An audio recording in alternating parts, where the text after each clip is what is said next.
이제 한 주간이 지나면 역사 속에 살아계신 하나님께서 인간이 되어 이 땅에 오신 거룩한 주님의 탄생 주간을 맞이하게 됩니다. 2000년 전 유대 땅 베들레헴에서 한밤중에 양무리를 치고 있던 목자들에게 한 천사가 나타났습니다. 천사가 나타나서 전해준 말씀이 이 말씀입니다. 보라, 내가 온 백성에게 미칠 큰 기쁨의 좋은 소식을 너희에게 전하노라. 오늘날 다윗의 동네에 너희를 위하여 구주가 나셨으니 곧 그리스도 주시니라. 여기 가장 크게 강조되는 것이 큰 기쁨의 좋은 소식이라고 하는 말씀이고, 그 큰 기쁨이 좋은 소식에 대해 디테일하게 뒤에서 이야기하기를 오늘날 너희를 위하여 다윗의 동네에 구주가 나셨다라고 하는 그분이 누군가, 곧 그리스도 주시라고 말씀하고 있습니다. 그렇습니다. 우리를 위해서 구주 예수 그리스도께서 이 땅에 오신 것이 온 백성에게 미칠 가장 큰 기쁨의 소식이었던 것입니다. 기독교 신앙의 본질은 예수님을 믿는 믿음을 통해서 참된 기쁨을 얻는 것입니다. 그러므로 예수님을 믿는 저와 여러분들은 이미 우리 안에 참된 기쁨을 소유하고 있는 백성들입니다. 그래서 사도 바울이 우리 그리스도인들을 향하여 이렇게 정의하고 있습니다. 그리스도인은 어떤 존재인가? 그리스도인은 누군가? 라고 할 때 바울이 정의하기를 근심하는 자 같으나 항상 기뻐하는 자, 가난한 자 같으나 많은 사람을 부유하게 하는 자, 아무것도 없는 자 같으나 모든 것을 가진 자라고 정의하고 있습니다. 여기 근심하는 자 같으나라고 하는 것은 근심할 일이 있다는 겁니다. 우리가 예수를 믿어도 여전히 근심할 일이 있습니다. 여러분에게 아마 근심거리가 있을 거예요. 근심이 없는 사람 아마 저 공동묘지나 가면 있을까? 여러분들이 살아가면서 근심 없는 사람 아무도 없습니다. 우리가 예수를 믿어도 여전히 근심할 일은 있지만, 그러나 우리 안에 기쁨이 베이스로 파운틴하는 기쁨이 우리에게 있다라고 말하고 있고요. 가난한 자 같으나, 예수 믿어도 여전히 가난할 수 있습니다. 그러나 우리는 모든 사람을 부유하게 하는 자입니다. 예수를 믿어도 아무것도 없을 수 있어요. 그러나 모든 것을 우리는 가진 존재라고 하는 사실을 사도 바울이 말하고 있습니다. 우리 그리스도인의 정체성, 그리스도인의 아이덴티티, 그리스도인의 본래 모습이 바로 이런 존재들이에요. 근심합니다. 그러나 기뻐합니다. 아무것도 가진 거 없어요. 그러나 모든 걸 가진 자예요. 우리는 가난한 자예요. 그러나 많은 사람에게 무엇인가 나눠줄 것이 있어요. 그러므로 바울이 우리들에게 이렇게 말합니다. 항상 기뻐하라. 이 말씀에 이어서 쉬지 말고 기도하라. 범사에 감사하라. 이는 그리스도 예수 안에서 너희를 향하신, 우리를 향하신 하나님의 뜻이라고 말씀하고 있습니다. 항상 기뻐하는 것이 그리스도 예수 안에 있는 우리를 향한 하나님의 뜻입니다. 쉬지 않고 기도하는 것, 범사에 감사하는 것, 항상 기뻐하는 것. 저도 여러분들 그리스도 안에 있는 줄로 믿습니다. 우리의 삶의 위치가 그리스도 예수 안에 있어요. And Christos, in Christ, 그리스도 안에 있는 존재로서 우리는 해야 될 일이, 우리를 향한 하나님의 뜻이 항상 기뻐하는 일이에요. 우리 안에 본질적인 기쁨이 있기 때문에 우리는 기뻐할 수가 있는 것입니다. 일반적으로 사람들은 육신의 기쁨만을 추구하고 이 땅을 살아갑니다. 바닷가에 우렁이를 잡아먹고 사는 두루미 한 마리가 있었습니다. 어느 날 바닷가를 막 돌아다니면서 두루미가 우렁이를 잡아먹고 있는데, 그 옆에 하늘로부터 하얀 날갯짓을 하면서 백조 한 마리가 내려앉았습니다. 백조 한 마리가 내려앉으니까 두루미가 물어봅니다. 어디서 왔니? 나 천국에서 오는 길이야. 천국? 거기가 여기보다 좋으니? 그럼 거기는 굉장히 좋은 곳이야. 여기서 멀기도 하거니와 굉장히 좋은 곳이 천국이란다. 그러면서 천국의 아름다움을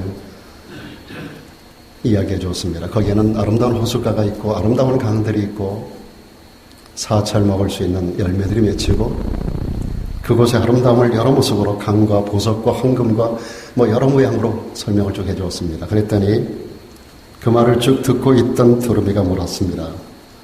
그곳에 우렁이도 있니? 아니, 우렁이 같은 것은 없어. 그랬더니 두루미가 하는 말, 그럼 난 거기 안 갈래. 나는 우렁이만 있으면 그만이야. 우렁이만 있으면 되거든. 육신적인 기쁨은 의식주와 쾌락을 통해서 얻는 기쁨입니다. 이런 기쁨은 어리석은 자가 추구하는 기쁨이라고 성경은 말하고 있습니다. 그래서 지혜자 솔로몬이 이런 말을 했어요. 무지한 자, 여기 무지한 자가 어떤 사람입니까? 이 무지한 자가 바로 어리석은 사람입니다. 무지한 자, 어리석은 자는 미련한 것을 즐거워한다. 이게 미련한 자와 무지한 자가 미련한 것과 무지한 것이 같은 어원에서 나온 거예요. 이게 어리석은 자는 어리석은 것을 즐겨한다는 거예요. 이 미련한 것이 다시 말하면 세속적인 것을 이야기하고 있는 것입니다. 그는 또 이렇게도 말합니다. 우리가 참 듣기 어려운 이야기인데 지혜자의 마음은 초상집에 가 있다라고 합니다. 그런데 우매자의 마음, 어리석은 자의 마음은 연락하는 집, 연락하는 잔치집에 가 있다는 거예요. 어리석은 사람들은 먹을 것 있는 데만 찾아다닙니다. 허와찬란한 곳만, 네온사인 불빛 있는 곳만 찾아다닙니다. 그런데 참된 지혜자는 초상집에 가 있다는 거예요, 마음이. 우리의 결국이 그렇게 된다라는 사실을 알기 때문에 그 모습을 바라보며 나의 남은 날들을 계수하고 나의 남은 날들을 어떻게 살 것인가를 지혜롭게 생각하는 자가 된다는 것이죠. 연락하는 잔치집에서는 시간이 가는 줄 모르고 날이 밝는 줄 모르고 연락하는 잔치에서 취해 있다가 날이 저물어가고 인생이 저물어가고 그렇게 그와 함께 더불어 멸망하는 자리에 들어가게 되기 때문에 지혜자 솔로몬이 가르쳐줍니다. 우리가 참된 지혜를 가진 자라면 우리 마음이 초상집에 가 있는 거야. 어리석은 자의 마음은 연락하는 잔치집. 여러분들의 마음은 어디가 있습니까? 한마디로 육신적인 기쁨은 무지한 모습을 가지고 인생의 진정한 의미를 모르는 사람들로 잠시 눈에 보이는 것으로 기뻐하는 기쁨이라고 하는 것입니다. 그래서 사도 바울도 로마서에서 이런 말씀을 했습니다. 하나님의 나라는 먹는 것과 마시는 게 아니다. 하나님의 나라는 먹는 것, 마시는 것, 의식주에 관한 것이 아니라 오직 성령 안에서 의와 평강과 희락이라고 말씀하고 있습니다. 예수님은 뭐라고 말씀하십니까? 주님이 이 땅에 오신 것은 당신의 기쁨을 우리에게 주시기 위함이라고 말씀합니다. 내가 이것을 너희에게 이루면 내 기쁨이 너희 안에 있어. 예수님 안에 근심이 있었을까요? 염려가 있었을까요? 원망이 있었을까요? 불평이 있었을까요? 2000년 전 유대 땅에 영광스럽게 오신 예수 그리스도는 가슴 깊이 기쁨을 간직하고 이 땅에 오셔서 이걸 터뜨리셨습니다. 기쁨 없는 세상에 기쁨을 나눠주셨어요. 절망 가운데, 낙심 가운데, 고통 가운데 살아가는 인생들을 향하여 소망을 던져주십니다. 그분이 말씀합니다. 내 기쁨이 너희 안에 있어. 우리가 예수를 영접하면 그분의 기쁨이 우리 안에 들어오게 되는 줄로 믿습니다. 그래서 그분의 기쁨이 우리 안에 충만하게 되는 거예요. 그분은 기쁨이 충만하신 분이기 때문에 그분을 우리가 영접한다면 요한복음 1장에서 말씀합니다. 영접하는 자, 곧 그 이름을 믿는 자들에게는 하나님의 자녀가 되는 권세를 주셨다고 했어요. 여러분, 우리가 예수를 영접하면 그분 안에 있는 모든 것이 우리들에게 들어오는 거예요. 그분의 나라가 우리 안에 들어오고 그분의 세계가 우리 안에 들어오고 그분의 모든 소유가 우리의 것이 되는 거예요. 그분의 기쁨도 우리의 기쁨이 되는 거예요. 내 기쁨이 너희 안에, 내 기쁨이 너희 안에, 너의 기쁨을 충만하게 하기 위하여 내가 이 땅에 오신 거예요. 오셨다고 말씀하는 것입니다. 오늘 본문 7절에도 그 기쁨을 뭐라고 얘기하냐면 주께서 내 마음에 두신 기쁨이라고 했습니다. 여러분, 주께서 여러분 안에 참된 기쁨을 허락하신 줄로 믿습니까? 이 기쁨이 여러분 안에 충만하기를 주 이름으로 축복합니다. 주께서 내 마음에 두신 기쁨. 그렇습니다. 신앙인의 기쁨은 궁극적으로 이 땅에 오신 예수 그리스도를 통하여 오는 기쁨입니다. 그 기쁨을 무엇보다도 구원받음에서 오는 구원의 기쁨입니다. 이사야 선지자는 하나님의 구원에 대한 감사를 이렇게 노래하고 있습니다. 그러므로 너희가 기쁨으로 구원의 우물들에서 물을 기르리로다. 너무 멋진 표현 아닙니까? 구원의 우물들에서 마르지 아니하는 생수, 구원의 우물들에서 목마르지 아니하는 생수를 끊임없이 퍼올리게 될 것이라고 하는 거예요. 구원의 감격과 기쁨이 마름이 없이 샘솟듯이 파운틴하는 이 놀라운 역사를 우리가 예수를 믿는 순간에 우리 안에 간직하게 된다는 것입니다. 우리 안에 샘솟는 기쁨, 구원의 우물들에서 우리가 기쁨의 물을 길어오르고 감사의 물을 길어오르고 축복의 물을 길어올리는 기쁨으로 구원의 우물들에서 물을 기르리라. 사랑하는 여러분, 여러분의 삶이 그리스도 예수 안에 있기를 축복합니다. 그리스도 예수 안에서. 여러분, 사도 바울이 이 땅을 살아가며 가장 즐겨했던 표현이 그리스도 예수 안에서라는 표현입니다. 다시 한번 해봅시다. 그리스도 예수 안에서. 오늘 여러분의 모습이 그리스도 안에 있기를 축복합니다. 여러분 인생의 걸음이 그리스도 예수 안에서 걸어가기를 축원합니다. 여러분의 모든 미래 경영이, 미래 모든 계획이 여러분의 품을 떠나가는 모든 자녀들에게도 그리스도 예수 안에 있기를 권면하셔야 합니다. 매일같이 확인하셔야 합니다. 매일같이 연락하여 어떻게 지내니 물어보시고 너의 삶이 그리스도 예수 안에 있니를 물어보셔야 돼요. 그리스도 예수 안에서. 저는 매일 아침마다 제 딸아이를 통해서 오늘 주일 예배 잘 드리시고 복된 하루 되세요. 이런 비슷한 메시지를 매주마다 아침마다 받아요. 오늘도 오는데 그 메시지가 날라왔어요. 또 동영상이 하나가 찍혀서 왔어요. 자기들도 이제 교회 가면서 찍은 건데 거기 눈이 엄청나게 오는 동부 지역에 눈이 오는 것을 쭉 찍으면서 제가 카나다에서 왔으니까 거기 카나다에 눈이 이만큼이 보통씩 옵니다. 이만큼이 제 허리만큼이 보통 와요. 연중 6개월 이상 겨울인데 눈이 항상 이만큼 쌓여있어요. 매일같이 이 눈길을 밀어내는데 그 동부 지역의 커네티컷에 그 눈을 밀어내고 눈이 그렇게 쌓이는 그 모습을 쭉 찍으면서 갔더라고요. 여러분의 자녀들이 어느 곳에 있든지 여러분에게 나는 그리스도 예수 안에 있어요.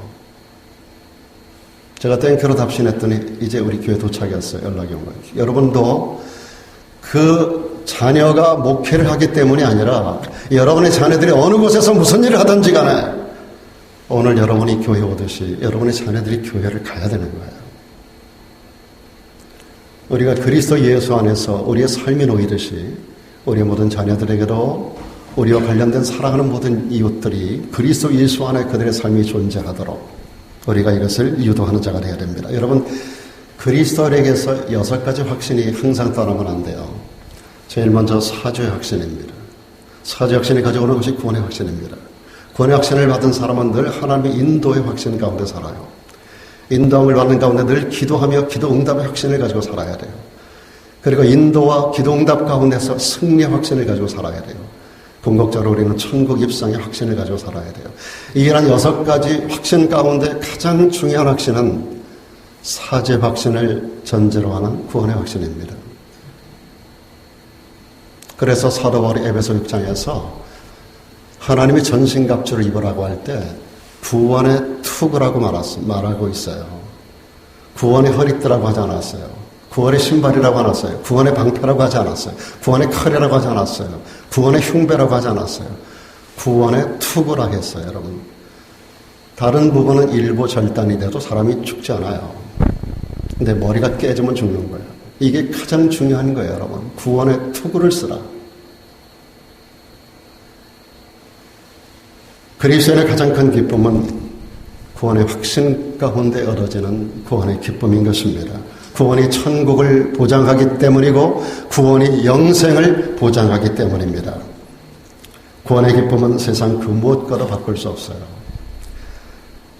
구원의 기쁨은 이 세상 무엇도 구원의 기쁨을 대신할 수가 없습니다. 여러분, 누가복음 10장에 보면 예수님이 12명의 제자만이 아니라 한때는 70명의 제자를 부르시고 그들을 짝지어서 각 지역 마을들로 사람들을 파송합니다. 그리고 그들에게 복음을 증거하도록 전도의 사명을 하도록 그들을 파송한 적이 있었어요.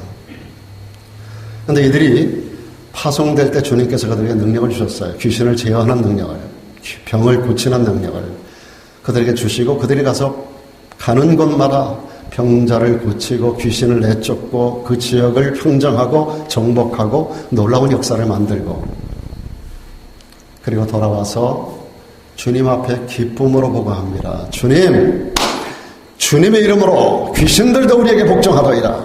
너무너무 기뻐가지고 와서 할렐루야 하는 거예요. 그럴 때 주님께서 차분하게 캄다운 그리고 그들에게 이런 말씀을 주셨어요. 귀신들이 너희에게 항복하는 거 물론 기쁨의 이유일 수 있어. 병 고치는 거 기쁨의 이유일 수 있어.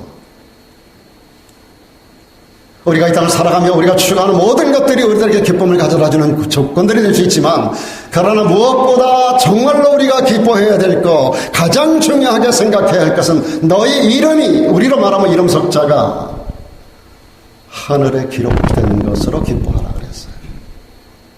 사랑하는 여러분, 우리가 기뻐할 이유가 많습니다. 세상에서 잘되고 형통하고 무슨 일이 되지 너무나 좋아지는 모든 사건들을 바라보면 우리는 좋아할 수 있어요.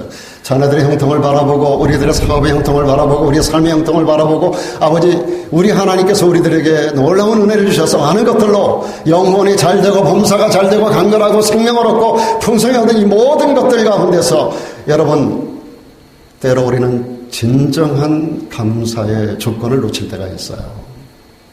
가장 중요한 감사의 조건은 구원의 은혜로 얻어지는 감사의 조건인 것입니다. 사랑하는 여러분, 우리 이름이 하늘에 기록된 것이 가장 큰 기쁨의 이유가 되기를 주 이름으로 축원합니다. 여러분, 세상 모든 것들은 다 놓고 갈 거 아니에요. 자식도 놓고 가고 물질도 놓고 가고 사업도 놓고 가고 다 놓고 갑니다. 건강도 무너지는 날이 옵니다. 저도 이 나이가 되니까 어느 날 이렇게 씻다 보면 몸이 쭈글쭈글한 부분들이 접혀요.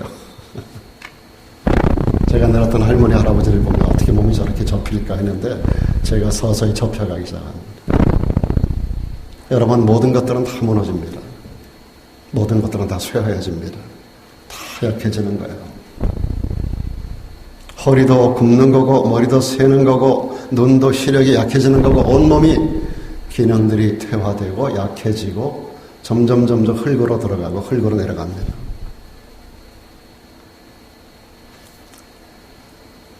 사랑하는 여러분, 그러나 우리 영은 날마다 새로워져야 할 줄로 믿습니다. 우리의 속사람은 여러분 바울이 말합니다. 우리의 겉사람은 날마다 후패하는 거예요. 그러나 우리의 속사람이 날마다 새롭다라고 바울은 말합니다. 여러분의 속사람이 날마다 새로워지기를 축원합니다. 천국에 날마다 더 가까이 오므로 여러분 구원의 확신을 가진 자는 진정한 기쁨 가운데 육신의 퇴락을 슬퍼하지 않습니다. 그날을 소망하기 때문입니다. 그 나라가 더 가까워졌기 때문입니다. 사랑하는 여러분, 하늘나라에 여러분의 이름이 기록되어 있습니까? 그러면 됐습니다. 그것으로 기뻐하십시오. 그리고 마리아에게 나타난 천사처럼 그리고 목자들에게 나타났던 천사들처럼 큰 기쁨의 좋은 소식을 전하기를 축원합니다. 목자들에게 나타나셔서 양치는 목자들에게 천사가 나타나서 큰 기쁨의 좋은 소식을 너에게 전하노라. 오늘날 너희를 위하여 다윗의 동네에 구주가 나셨으니 곧 그리스도 주시니라. 여러분, 이제 우리는 내가 구원의 확신을 가지고 하나님 앞에 기쁨으로 감사하고 충만함으로 살아가는 것만이 아니라 우리는 이 천사와 같은 역할을 우리가 대행을 해야 되는 거예요. 이 구원의 큰 기쁜 좋은 소식을 사람들에게 전하는 자가 되어야 돼요. 오늘날 다윗의 동네에 너희를 위하여 구주가 나셨으니 곧 그리스도 주시니라. 모든 사람은 죄인입니다. 로마 3장 23절을 분명히 선언합니다. 모든 사람은 죄인이다. 모든 사람이 죄를 범하였음에 하나님의 영광에 이르지 못하다니. 6장 23절에서 죄의 싹은 사망이요. 히브리서 9장 27절에서 한 번 죽는 것은 너에게 정한 것이요 그 후에는 심판이 있으리니. 계시록 21장 8절에서 사람이 반드시 불과 영으로 참여하게 된다는 거예요. 한 번 죽고 죽은 자가 불과 영으로 참여하는 그것이 바로 불과 유황으로 참여하는 유황불못이 영원한 지옥의 형벌을 당하는 것이, 인간이 세상에 태어날 때 죄인으로 나서 죄인으로 살아가다가 죄를 먹고 마시고 살다가 한 번 죽게 되고 그 위에 가는, 이것이 우리 모든 인간들에게 주어진 운명인 거예요, 이것이. 그런데 그 죄인들을 위한 하나님의 선물, 로마서 6장 23절을 했죠. 죄 삭은 사망이요, 하나님의 은사는, 하나님의 기프트는, 하나님의 선물은 그리스도 예수 안에 있는 뭐예요? 영생이라고 그랬어요. 오늘 우리는 하나님의 기프트, 하나님의 선물을 받은 자예요. 여러분, 기프트는 받는 자는 그냥 받는 거예요. 주는 자는 대가를 지불하고, 이걸 저에게 누가 선물로 주면, 이걸 예를 들어 100불에 샀으면 그분은 100불이라는 대가를 지불하고 나에게 주는 거예요. 선물을 받는 사람은 그냥 땡큐 하고 받으면 되는 거예요. 감사함으로. 여러분, 우리는 그리스도 예수 안에서 그분의 희생의 대가를 통하여 만들어 놓은 구원의 선물을 하나님께서 우리들에게 여기다 받아라 하고 줄 때 우리가 감사함으로 받으면 이 구원의 선물이 바로 내 것이 되는 줄로 믿습니다. 그리스도 예수 안에서 우리들에게 은사로, 이 은사가 선물인 거예요. 은사가 기프트예요. 기프트는 주신 이는 엄청난 대가를 지불한 거예요. 오늘 우리에게 구원의 선물을 주시기 위해서 하나님이신 예수 그리스도의 생명, 목숨값을 내어놓으셨어요. 그분의 피값을 지불하고 그리고 산 구원을 우리들에게 선물로 주시는 거예요. 우리는 감사함으로 받으면 그 구원이 우리들에게 효과를 내서 영원한 천국에서 영생하는 자리에 가게 되는 줄로 믿습니다. 그러므로 구원의 기쁨이 가장 큰 기쁨인 것입니다. 그건 말이 아니에요. 우리 그리스도인들에게는 구원받은 자로서 하나님과 교제하는 기쁨을 가지고 있습니다. 여러분, 하나님과의 교통이 그리스도인들에게 주어진 큰 특권인 거 여러분 아시나요? 여러분, 투자의 귀재로 알려진 워렌 버핏이라는 분이 있어요. 오래전에 제가 봤던 스크랩에 해놨던 조선일보 기사에 이런 게 떴어요. 워렌 버핏과 밥 한 끼 먹는 게 45번이라고. 워렌 버핏과 밥 한 끼 같이 먹는 거, 같이 이야기하고 같이 교제하고 그리고 헤어지는 거예요. 그동안에 먹고 싶은 거 먹고 대답해주고 밥 한 끼 먹는데 40억 원을 내는데도 줄을 서서 신청하는 사람들이 있다는 거예요. 밥 한 끼 먹는데 사람하고 밥 한 끼 먹고 교제하는데도 40억 원을 내야 된다는 거예요. 이게 오래전 기사예요. 지금 얼마인지 모르겠어요. 워렌 버핏은 이 돈을 받아가지고 어디에 기부한다고 합니다만, anyway. 여러분, 사람과의 잠깐 동안의 교제도 사람에 따라서 이렇게 큰 대가를 지불해야 되는 거예요. 여러분, 대통령과 우리가 아무나 밥 먹고 아무나 교제할 수 있습니까? 여러분, 대통령에 직접 전화할 수 있는 사람 여기 있나요? 같이 만날 수 있어요? 골프 한번 칠 수 있어요? 말하라고 가서 여러분 골프 한번 칠 수 있어요? 미국 사람들은 누구나 다? 사람과도, 특별한 사람과는 교제가 이렇게 쉽지 않은 거예요. 그런데 하나님께서 우리 가운데 오셔서 내가 너와 함께 하고 있어. 나는 임마누엘이야. 아들을 낳으리니 그 이름을 임마누엘이라 하리라. 이는 번역한즉 하나님이 우리와 함께 계시다 함이라. 할렐루야. 마태복음 1장 23절에서 주신 이 말씀이 여러분 안에 늘 살아있기를 축복합니다. 여러분 어느 곳에 있든지 어느 절망적인 환경에 있든지 어떤 어둠 속을 걸어가든지 이 말씀을 기억하세요. 그분은 임마누엘로 나와 함께하고 계셔. 이 어둠 속에서, 이 어둠 속에서, 이 절망 속에서, 이 고통 속에서, 이 병 속에서, 이 상황의 절망적인 환경 안에서 우리 주님이 임마누엘로 나와 함께하고 있어라고 하는 이 확신을 여러분이 가지고 계셔야 돼요. 사랑하는 여러분, 구원받은 자로서 이 하나님과 교제하는 기쁨, 이건 엄청난 축복인 거예요. 하나님은 교제를 위해서 우리들에게 기도라고 하는 방편을 허락하셨어요. 기도는 하나님과의 대화하는 거야. 영적인 호흡이며 기도는 하나님과의 대화이요 하나님과의 교제입니다. 여러분, 모세는 매일 아침마다 새벽마다 일어나서 회막으로 나갑니다. 여러분, 성막을 회막으로 불러요. 회막이라고 하는 것은 만남의 장소라는 뜻이에요.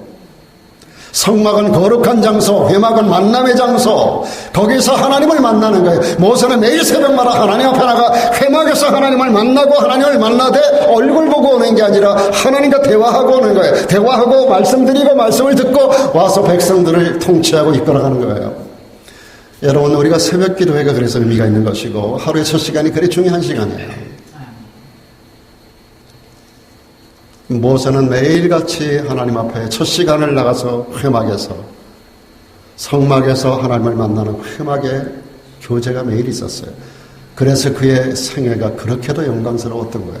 지난 인류 역사에 수백억의 아마 사람들이 땅에 왔었을 거예요. 오늘날 현존한 인물이 82~3억이니까 지난 역사 속에 수백억의 인구가 이 땅에 왔을 터인데, 이 모든 사람 가운데 가장 위대한 사람이 저는 모세라고 생각해요. 다윗도 위대하고, 솔로몬도 위대하고, 엘리야도 위대하고, 요셉도 위대하고, 위대한 사람들이 많지만 그 중에서 첫째를 꼽아라면 저는 단연코 모세라고 생각해요. 모세의 위대함은 하나님과 교제에 있었습니다. 매일같이 하나님과 만났어요. 다윗도 위대했던 것이거나 매일같이 하나님 앞에 눈물로 침상을 적셨어요. 그는 매일같이 새벽마다 여호와 이름을 불렀다고 성경을 기록하고 있어요. 참 놀라운 기사들이에요.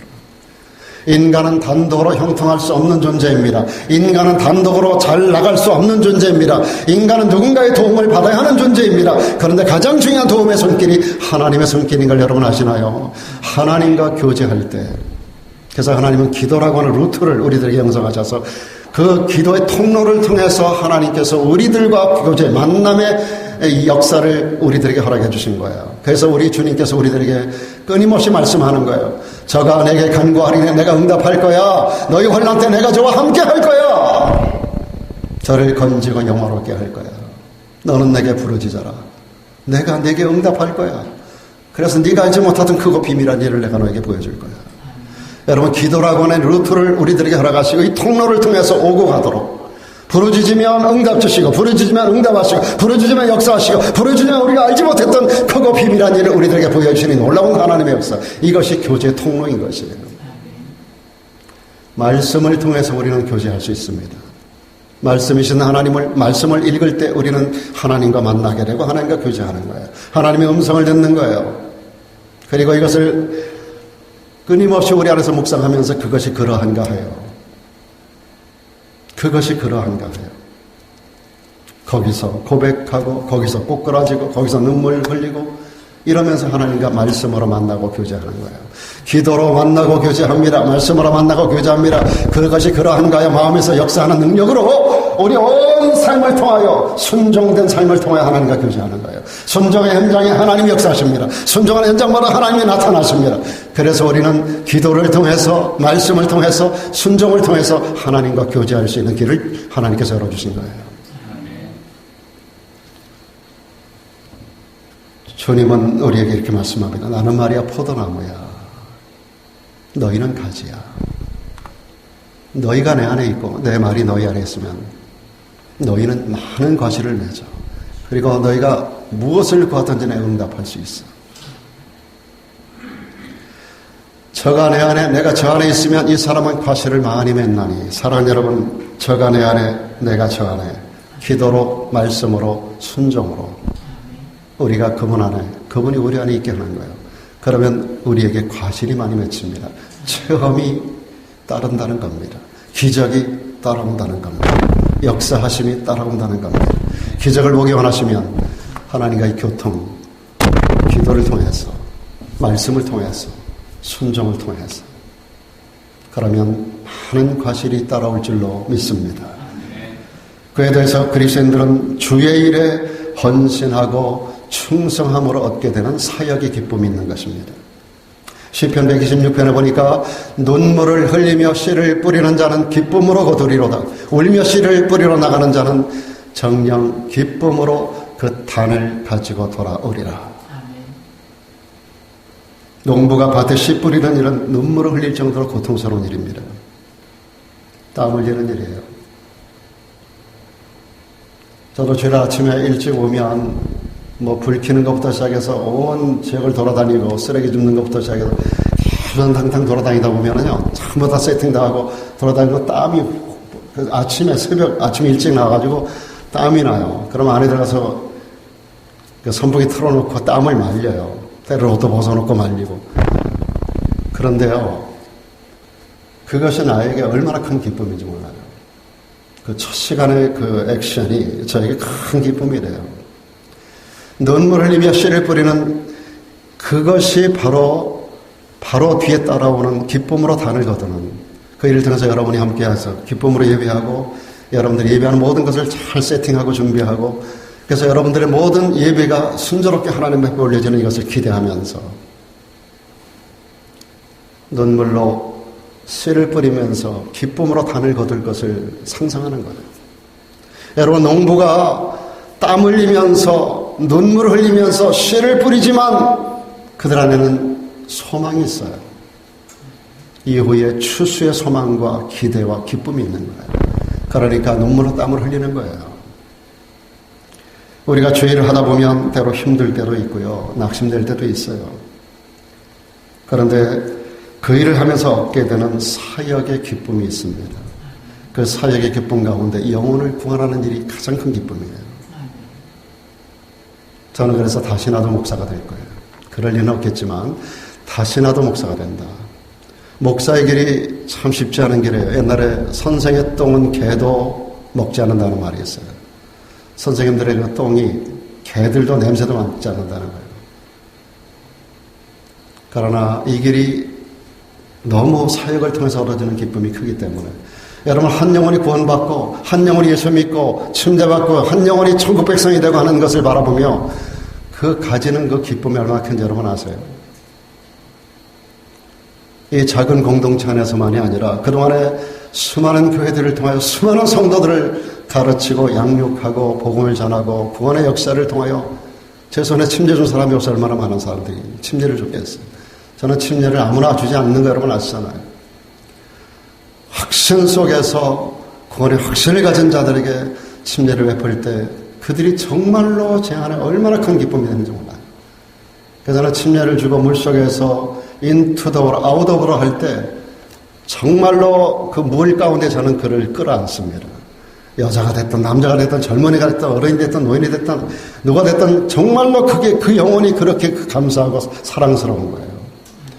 그 구원의 확신 속에서 born again 크리스찬으로 새로운 인생의 걸음을 내가 그리스도와 함께 십자가 못 박혔나니 이것을 고백하는 사람.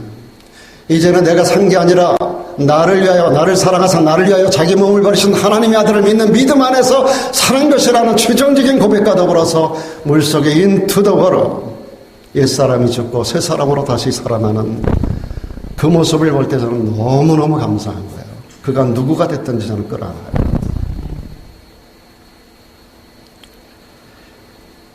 영원히 살아나는 그래서 사역을 통해서 얻게 되는 기쁨이 가장 큰 기쁨이에요.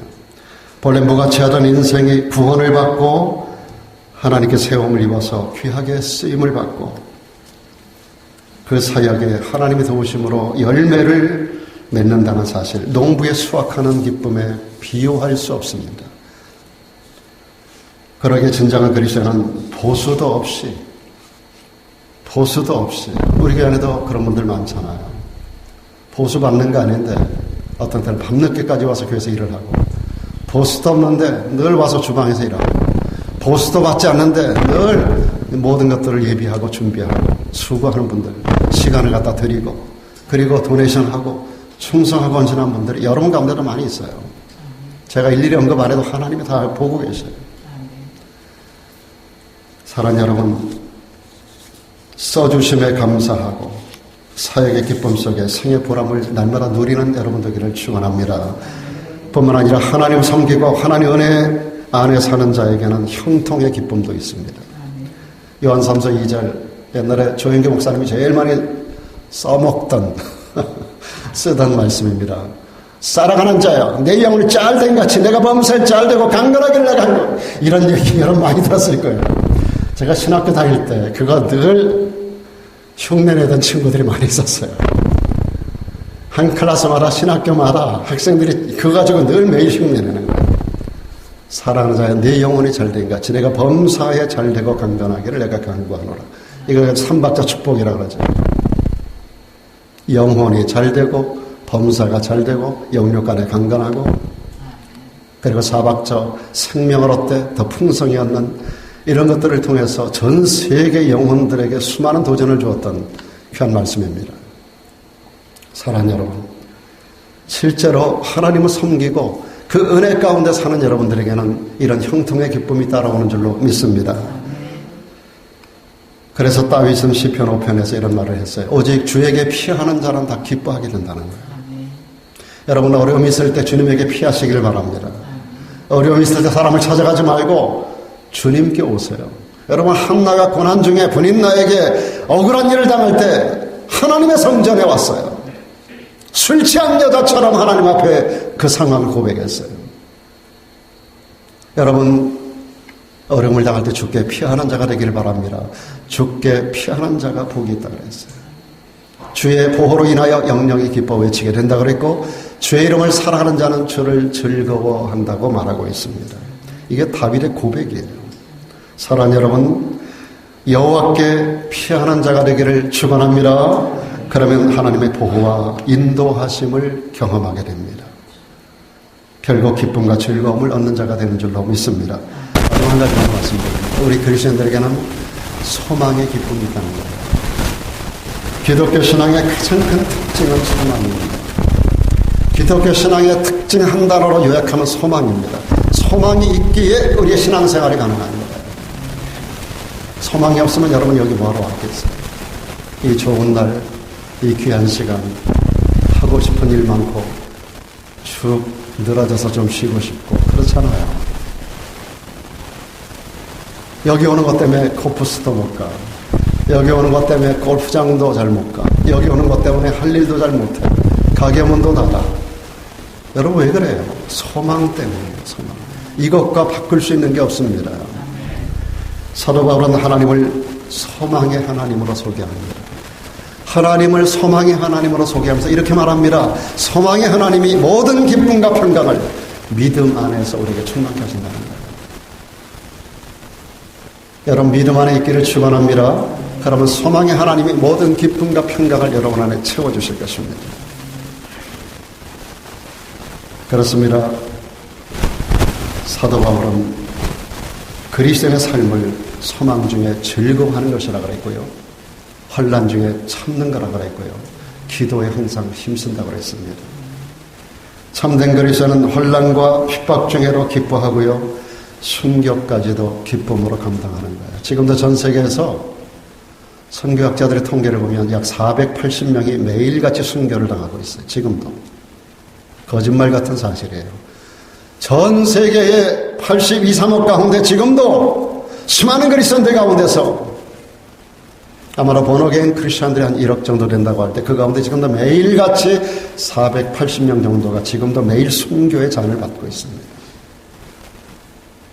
정말입니다. 왜 그렇습니까? 우리 믿음의 선배들은 이런 노래를 불러왔습니다. 환난과 핍박 중에도 성도는 신앙 지켰네. 이 신앙 생각할 때 기쁨이 충만하도다. 성도의 신앙 따라서 죽도록 충성하겠네.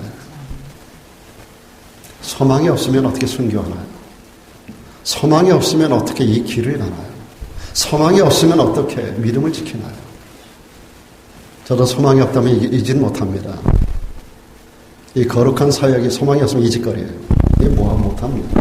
제가 돈 벌려고 목사하겠어요.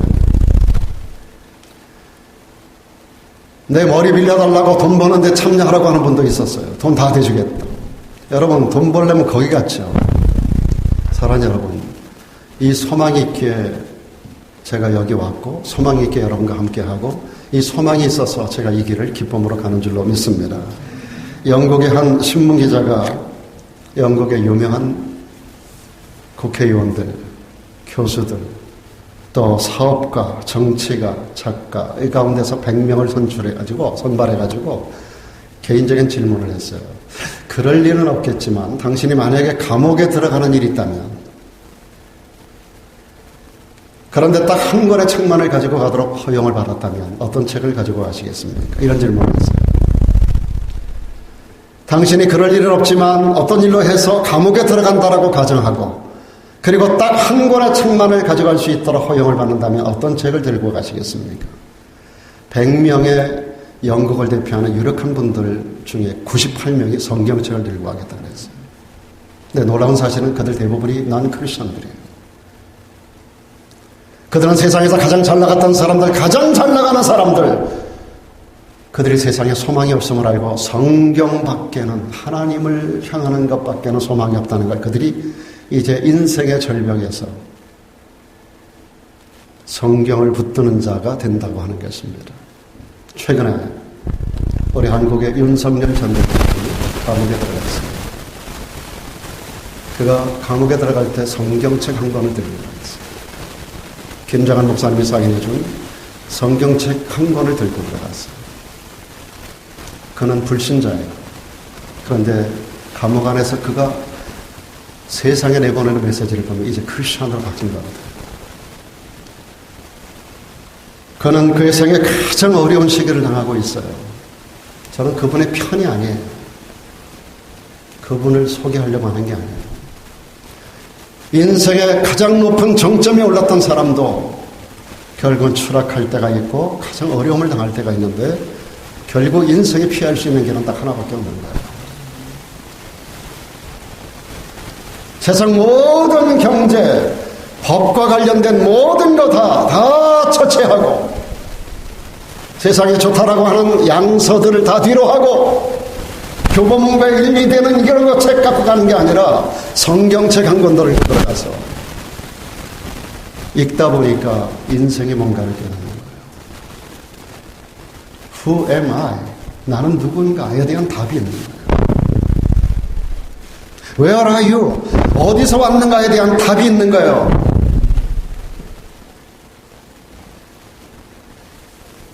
Where are you going? 어디로 가는 거에 대한 답이 있는 거예요. 인생의 근본적인 모든 문제, Jesus is the answer. 예수가 해답인 걸 깨닫는 거예요. 거기서 답을 찾고 그는 구원의 하나님을 찬양하고 옥중에서도 감사하고 그 밖에서 그를 연호하는 많은 백성들을 향하여 희망의 메시지를 전하고 있어요. 청년들에게도.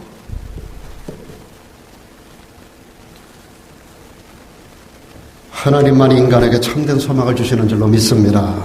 인간은 결국 하나님 안에서만이 평안을 누리고 기쁨을 누리고 소망을 누리게 되는 것입니다. 오늘 본문에서 우리의 위대한 신앙의 선배인 다윗은 이렇게 말합니다. 주께서 내 마음에 두신 기쁨은 저희의 곡식과 새 포도주의 풍성할 때보다 더하리이다. 내가 평안히 눕고 자기도 하리니 나를 안전히 거하게 하시는 이는 오직 여호와시니이다. 다윗은 절망 가운데 있을 때 이 시를 썼어요. 피난당하면서 사울왕에게 죽음을 당할 수 있는 상황 가운데서 그는 말합니다. 주께서 내 마음에 두신 기쁨. 내가 평안히 눕고 자기도 한다.